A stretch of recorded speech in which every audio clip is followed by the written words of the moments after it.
Good. Very good. Where's the DVR?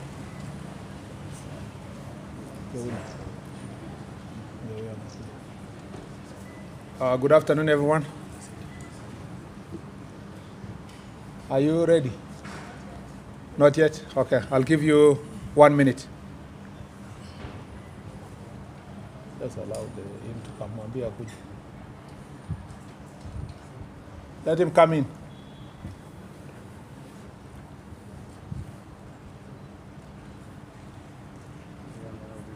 Yeah?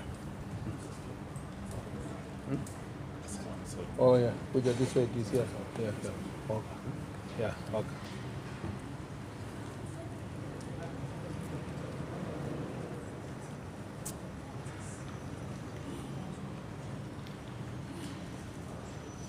Let me know when you are ready.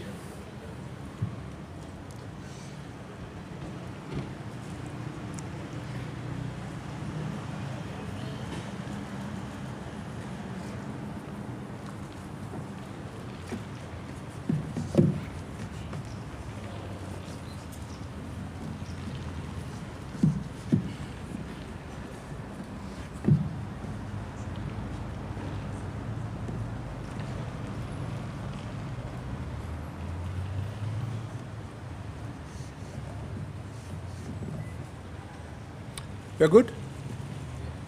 Yeah? Thank you very much. Good afternoon, everyone. Welcome to this press conference convened by the Minister of Interior National Administration with the representation of the National Police Service present and the ministry here present, represented by the PS and myself.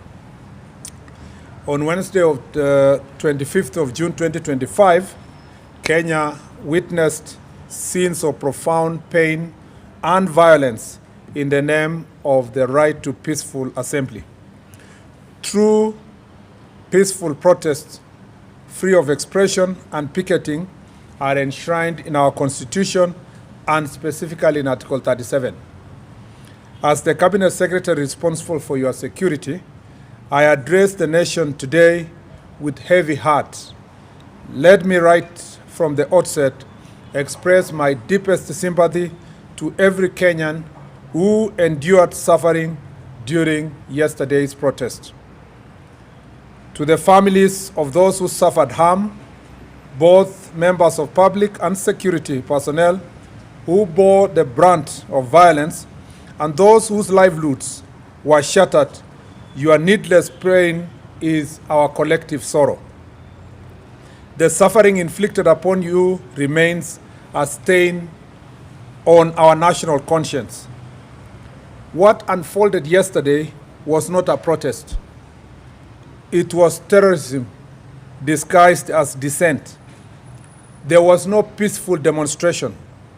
It was riots, chaos, and anarchy.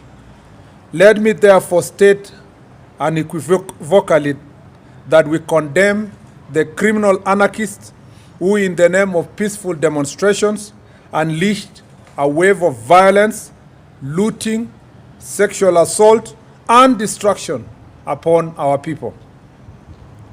More than 10 Kenyans were killed. Investigations are ongoing on the numbers and the circumstance that this happened. Over 400 were injured. Close to 300 are police officers. Some left with injuries they will carry for the rest of their lives. Key government installations and offices were targeted. At least 9 police stations were attacked, 5 of which were torched, including Dagoretti, Molo, and Olkalau, to name a few. 88 police vehicles were destroyed. A total of 27 national and county government vehicles were destroyed, and 65 civilian vehicles parked in various police stations, including a school bus, were burnt. The criminals were aiming at the officers on duty. They were after guns in the armories and the police uniforms. 5 firearms were stolen in Dagoretti Police Post, Kiambu County, while 4 were burnt at Kashui Police Post by the very criminals who hid behind the pretense of a peaceful protest. Government offices, including courts, national government and county governments offices, were looted and burnt. Businesses worth billions of shillings were massively looted. The criminals targeted kiosks, supermarkets, electronic shops, hotels, and restaurants, among others. I have just come this morning from inspecting some of the looted businesses in the bus station, OTC, Nyamakima, and it is very painful.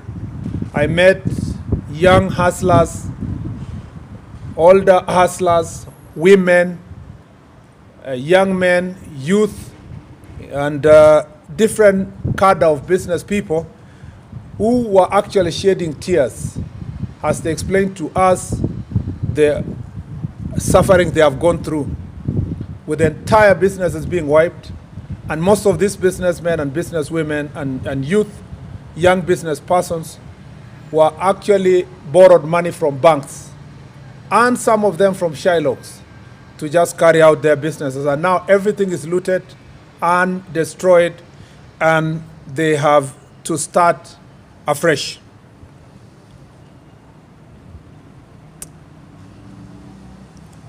I need to note also that just like government infrastructure, business and residential premises were burnt, including the one owned by Catholic Church in Embu County. Critical infrastructure such as roads, railway, electricity, and water infrastructure were vandalized. Also of great concern to us, and as though it's a pointer to the motive of the protests, is that the organizers targeted the homes and businesses of elected leaders who support government, including the homes and the business of the National Assembly Majority Leader Kimani Ichung'wah, Molo MP Kimani Kuria, Mathira Member of Parliament Eric Wamumbi, Kieni Member of Parliament whose home and supermarket was also targeted, Joroge Wainaina, MP of Mbere, whose business premises and home was also targeted, Engineer Bernard Muriuki, and Laikipia East MP Mwangi Kiunjuri, among others, including a number of MCAs. This was not just violence. It was an orchestrated campaign of terror, an assault on our people, our constitution, our institutions, our values, and the very soul of this republic. What was billed as a peaceful protest was in truth a calculated disguise, a coordinated descent into chaos masked as civic expression. Beneath the banner of democratic rights, we witnessed a well-orchestrated campaign of political violence. What happened was not spontaneous. It was not random. It was deliberate. It was coordinated. It was funded, and it was premeditated and politically instigated. The mobilized protesters, especially along Kiambu and Thika Road, were chanting it's time to take out power and occupy State House.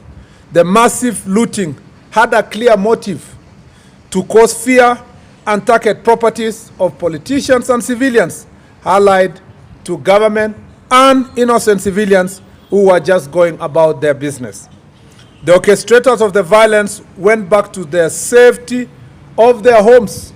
Some did not even reach town. They were just in their homes in the leafy suburbs of Nairobi, and watched the goons and criminals terrorize innocent civilians. Is this a scenario which a section of church and foreign diplomats wanted and controlled? Is this the precursor to the recently promised Christmas party? There was, however, in this all chaos, a notable exception to the orchestrated chaos. There was a peaceful protesting in Mombasa County. The protesters followed a defined route and followed a specified timeline and were accompanied by law enforcement officers. This is what was envisaged in Article 37 of our Constitution. The Inspector General of Police, through the Directorate of Criminal Investigations, is carrying out investigations to apprehend and bring to justice the organizers and financiers and of this well-orchestrated campaign of violence. And I want Kenyans to rest assured that the government will pursue justice relentlessly on behalf of all the affected citizens. No person will be spared regardless of their political or financial status. I know it's been promised before that every time such violence is meted on citizens in the name of protesting, promises have been made before that criminals will be charged. I want to say, for avoidance of doubt, that the Inspector General of Police will follow the Constitution to the letter, and all these criminals will be arrested and investigated. I must say that sitting here in the command center yesterday, I managed to see some of those videos and cameras that have picked some of these criminals. And I have no doubt that we have enough evidence to make sure that these looters, including the financiers, including the vehicles that were bringing money in the name of protest, giving money to protesters in different corners of Nairobi, especially in Mwindibungu Street. I believe that those criminals will be arrested, they will be charged. Those who stole guns from Dagoretti police station, and those who torched police stations and people's houses, people's businesses, looted them, we are going to have to do a very massive mop-up so that we can be able to arrest them. But it is important to note that the wheels of justice don't only depend on the police. It's also important for us to appreciate that the judiciary have a very important responsibility to protect the citizens of this republic. More often than not, every time this situation happens, either these protesters are given very favorable bail terms, or sometimes they are even released on free bond. It is up to the judiciary to decide if they want a country of law and order or they want anarchy akin to what we saw yesterday. And as I said in my statement, recently, a section of church leaders and a section of diplomats went public and asked the Inspector General of Police not to stop anyone who wanted to come to town to protest. It is now clear that there was no protest, it was chaos, anarchy. Parliament was being targeted and State House was being targeted. Those who planned this chaos had a very premeditated plan. They shared that plan, including online, and the plan was to take the symbols of authority and democracy, our symbols of democracy in the Republic, which is Parliament and State House, to make sure that they show that they have achieved some sort of a regime change. So this is nothing to do with protests. This is nothing to do with freedom of expression. It was an unconstitutional attempt to change the regime of this republic. And this is therefore, yesterday what the police did to foil was they were able to foil an attempted coup. Our security agencies exercised remarkable restraint amid extreme provocation. I want to say this to the brave officers injured while protecting Kenyans' property, key installations, including Parliament, Judiciary, and State House, against rioters and no doubt hired thugs. We feel your pain and sacrifice that embody the truest expression of patriotism. It is now urgent for us as a nation. I just wanted to say before I read my last paragraph that I know that no church member, and I repeat, there will be no bishop, neither Catholic nor Anglican or any other church leader who will come public to defend the police. I know that for sure. Nobody will speak about how the police were attacked, injured, and suffered immense pain as a result of the various. Nobody will do so. I also know that no diplomat will come to public to defend our police, because it is not in their interest for Kenya to be a safe nation and to be a prospering country with full democracy. All those people would prefer anarchy, chaos, at the expense of peace. And since there is no one who is going to defend our police officers, I want to speak authoritatively here. I thank you, our police officer, for a job well done against the extreme provocation. And some police stations were attacked by thugs, and their mission was just to get the guns and police uniform. And I can see some of these boys on TikTok.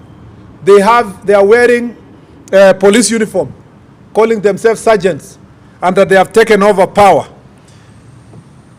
Make no mistake, we will come for you, and we will come hard. It doesn't matter the noisemakers, doesn't matter those who are calling us names.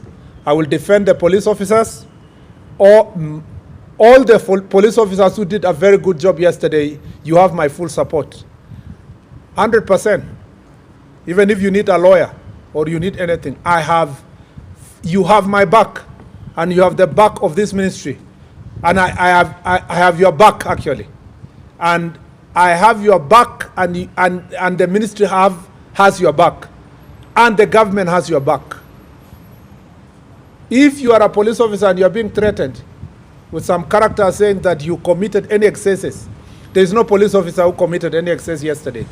Police officers foiled a coup, and they deserve our defense. They don't carry guns as toys. When you threaten a police officer, you want to kill them. When you target an armory in a police station, when you steal guns, when you ban guns, when you ban a police station, you want us to celebrate you and bring you a birthday cake. We must be serious as a country. And as long as I have this responsibility, a policy responsibility of speaking on behalf of our police officers, we must defend them, because it is now clear the coup plotters are not sleeping. And while they were going around campaigning against policemen for the last 3 weeks, their campaign was not a genuine campaign for the reform of police officers. They wanted to sufficiently scare us and scare the police officers so that they can have a free passage to commit the crimes that we saw yesterday. If it was not for the police officers, we would not be having this country today. We would not even be sitting here to make statements.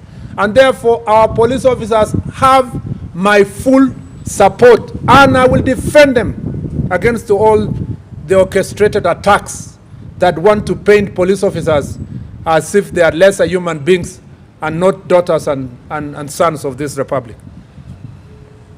Therefore, it is urgent as a nation to put in place a legal framework that operationalizes Article 37 of the Constitution to ensure that demonstrations are carried out in an orderly manner.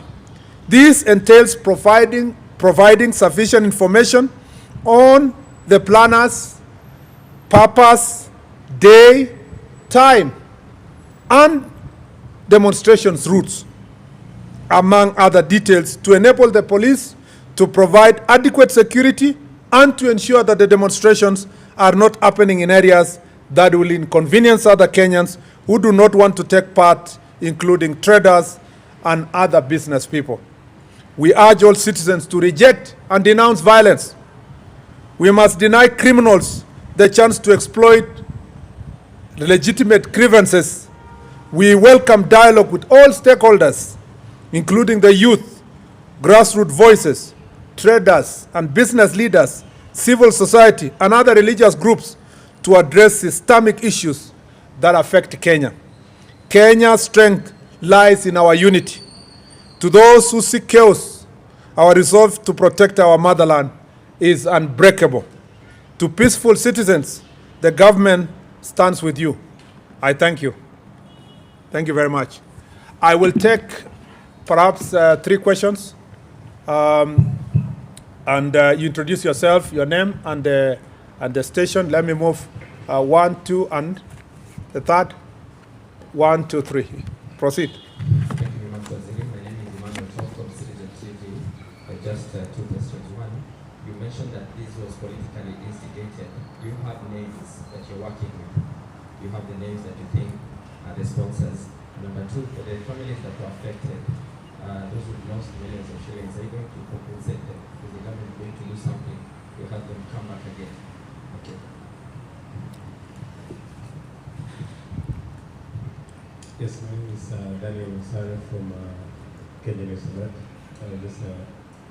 We've seen the families that lost their loved ones, cried to the government at City Mortuary. What are you going to do about it? Because they're saying that they don't trust the government anymore for justice.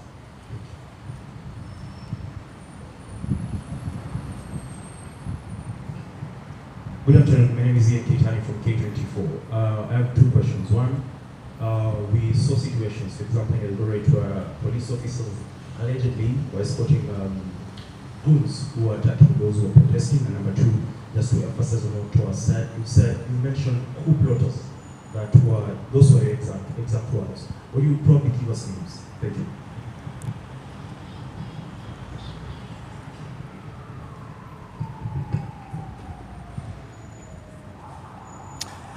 Yes, we are working with names, and I am sure you also know their names.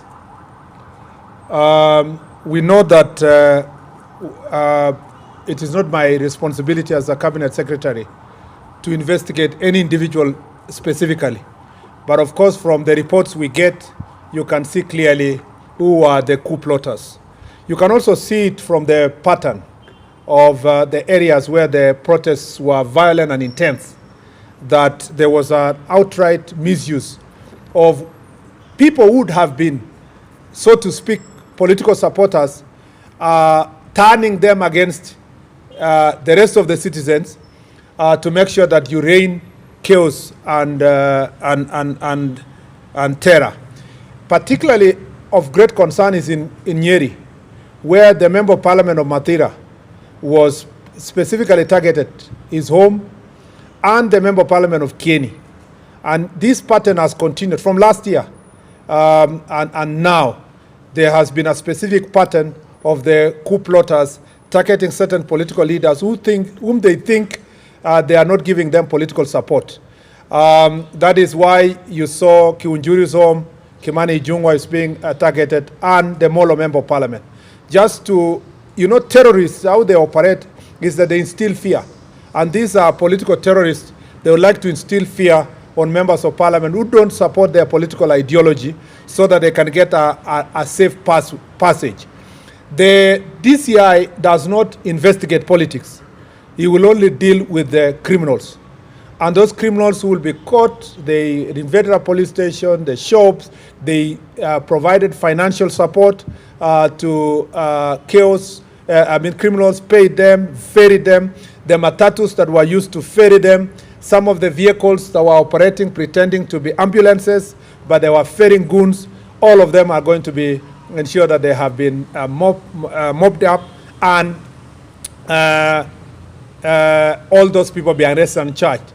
And as I said, it is up to now the next stage, the DPP and the judiciary, to take the next stage. And as a country, it is not my duty to announce to you the names. You will see them when they appear before court, so that then the DCI can have an ample time to carry out its responsibility. But all those characters we know. This is not, let me say this, the problem we were facing yesterday is not about justice. It's not even justice about families who lost their loved ones. It's not even about genuine expression of views by citizens. It was just purely politics. And yesterday's game was political. But for people who are impatient to wait for the next elections, they think there is something they can do between now and next elections to get this administration out of office. They also think that because they are facing serious political upheavals, that orchestrating violence will help them negotiate a better passage from their current political challenges. So we know them, and Kenyans know them. And I'm no doubt they will start running around the country with their propaganda, the usual. Oh, we are being targeted, our cousins are being targeted. It will not take long before you will see them making the noise. But let me tell them, they are not above the law. They are not above the law. And I have said this before. We will make sure that this country is protected. And we cannot be intimidated. And I just want to repeat that. And then, unfortunately, the people of Kenya, through Parliament, have not put aside budget for compensating those whose properties are destroyed and looted through such occasions. And we do not have budgetary allocation as a government to do so. And if we were to be providing budget that will compensate people all the time when their properties are looted at this point in time, then the best law would have been those who are protest organizers should be bearing greatest responsibility.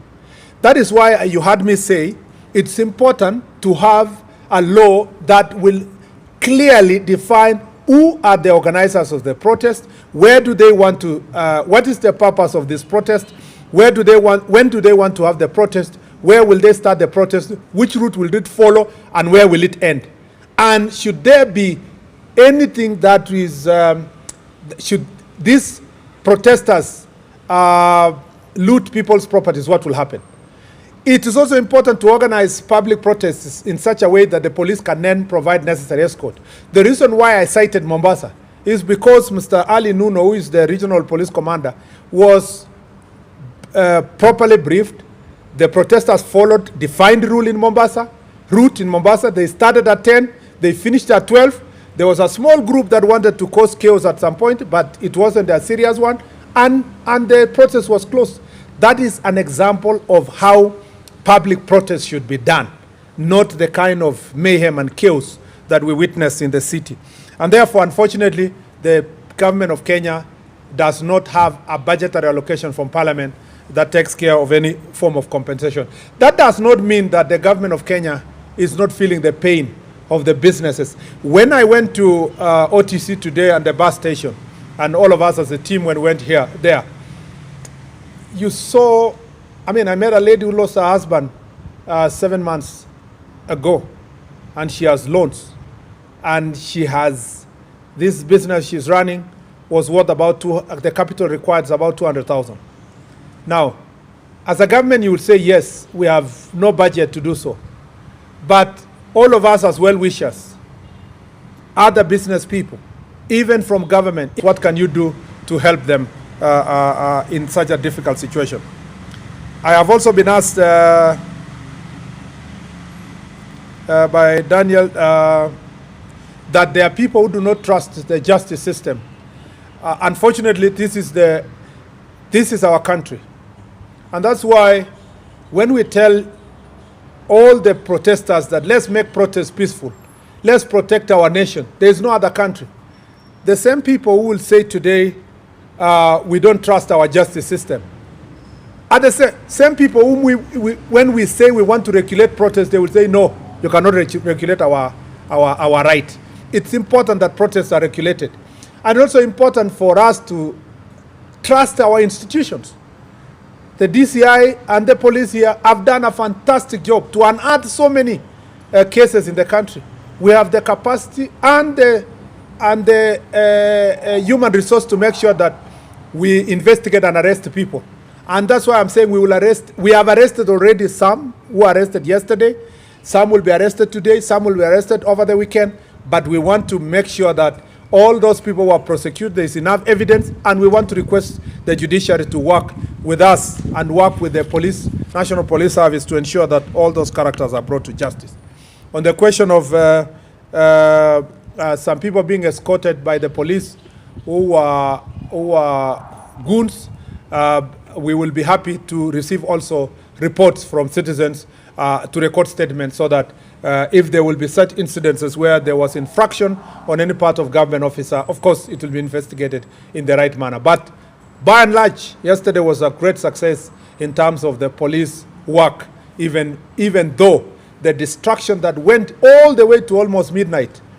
All these goons who were brought all the way from Muranga, some of them were brought from Nyeri, some were brought from Kirinyaga, Most of these goons were left in town. Some were left in Thika Road. And so as they were going back home, they caused immense havoc last night in Thika town, looting people's businesses, mugging people, robbing people in Thika town, and some on their way to Kajiado also caused a lot of havoc on their way. So, and the police were really overwhelmed because now they were doing some of this work in darkness, especially some who, on the onset of this darkness, they came back to the roads to try to rob motorists and other citizens. It has not been easy when such number of goons and criminals and thieves and thugs and robbers are concentrated in one area, collected by these politicians. It's not easy for the police officers to be able to maintain law and order. I think that we have given you sufficient, unless any last question, preferably from a lady. Yeah, there's a lady on the left there.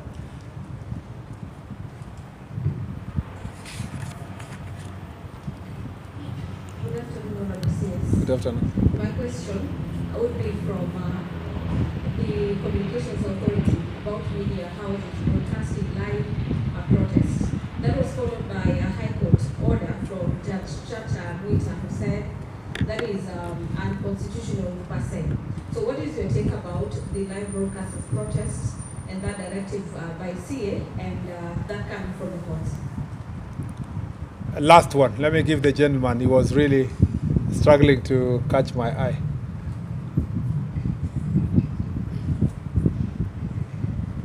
Good afternoon. My name is Murkomen from the Standard Video. My question is simple. What is your message to the people who lost their loved ones during yesterday? Thank you.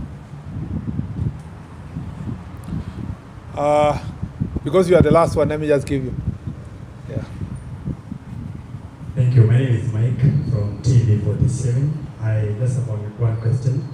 Perhaps how many police officers were injured yesterday? And do you think there is a ploy to attack police officers during these protests? Since the Kenyans have been furious about police officers in the recent past, are they safe during these protests? Thank you. Thank you very much. First, let me, on the communication, on the live broadcasting, there is nothing wrong with live broadcast per se, because we also, our media enjoys freedom. We have the freedom of media in this country. The biggest problem with live broadcasting, having watched a number of them, media stations yesterday, is the idea that media becomes the center of mobilization for some of these protesters. In fact, most of the media houses are working very hard during the onset of protest, telling people, oh yeah, wengine wamekuja, sasa tayari ndio hawa. They interviewing people in the street and tell them, what do you tell those who are still at home? You see, they are participating, directly in mobilizing people to come. But what was even of greater concern to me is some of the media stations whose their job was directing the protesters. And they are saying, oh, now they are in Thika Road. As soon as they converge with the ones in Kiambu Road, the possibility is that they will pass through Museum and State House will be very near. You see, that is really very irresponsible journalism. Of course, the gentleman from Standard knows that Standard now has stopped being a newspaper.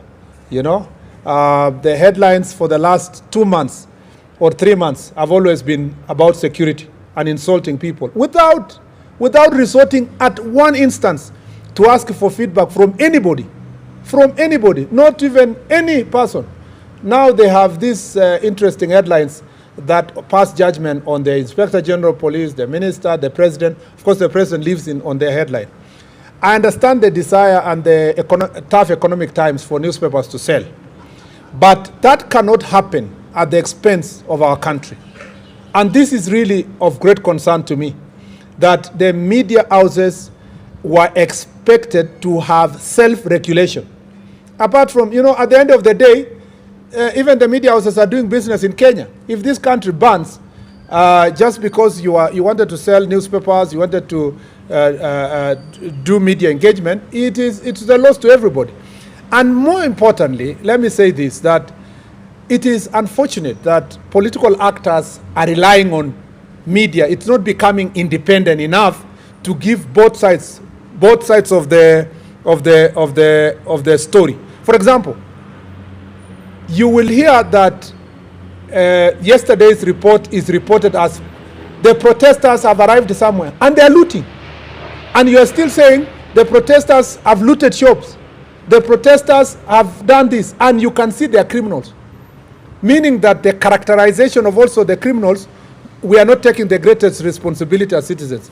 You've watched international media, except of course when they are reporting from Africa, and Nairobi especially, that they are very careful. When they are reporting about Israel, about America, about UK, they are very careful about their own countries. But when they come to our country, report it as it is. And some of the reporters are so happy, they think they have achieved because they are being cheered in Western countries. They think it's very nice to come and report about your country negatively. This is the issue. That is the question we should be asking ourselves.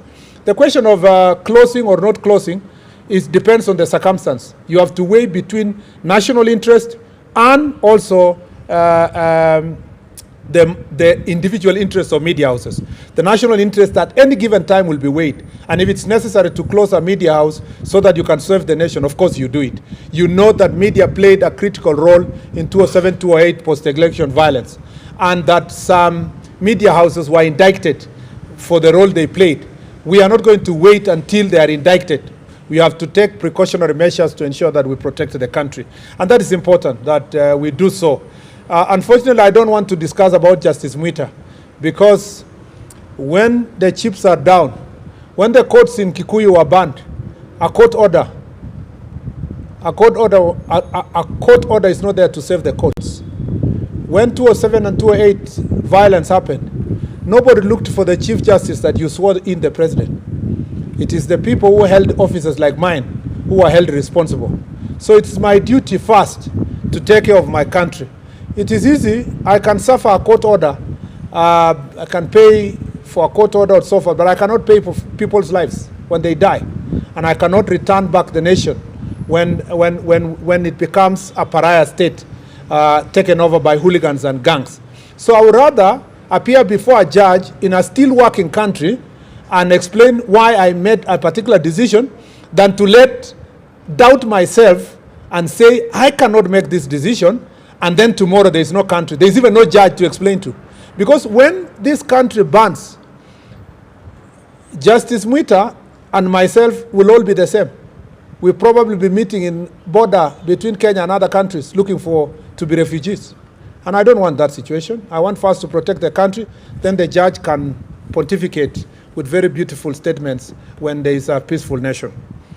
The other issue is the question of how many police officers were injured. No, first of all, for people who lost their loved ones, let me say this. It does not matter. It does not matter the circumstance that anyone loses a relative. Even if your relative was a robber, even if your relative was attacked, it's still painful. It's still very painful. And therefore, we condole with all families that lost their loved ones yesterday. It does not matter if the investigation will show that some of them were trying to get into police armory, they wanted to steal guns, they wanted to do what? It is not their families that wanted to do so. Therefore, their families and their loved ones still feel the pain that everybody feels when you lose your loved one.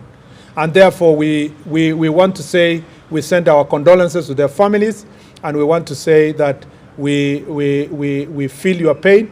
It's painful to lose a loved one, and we'll do everything, especially in cases where persons were innocent, to ensure that necessary investigations are done and justice is served in every situation. How many police officers were injured? There are 300 police officers who were injured, and about 100 civilians. So a total of 400 people were injured.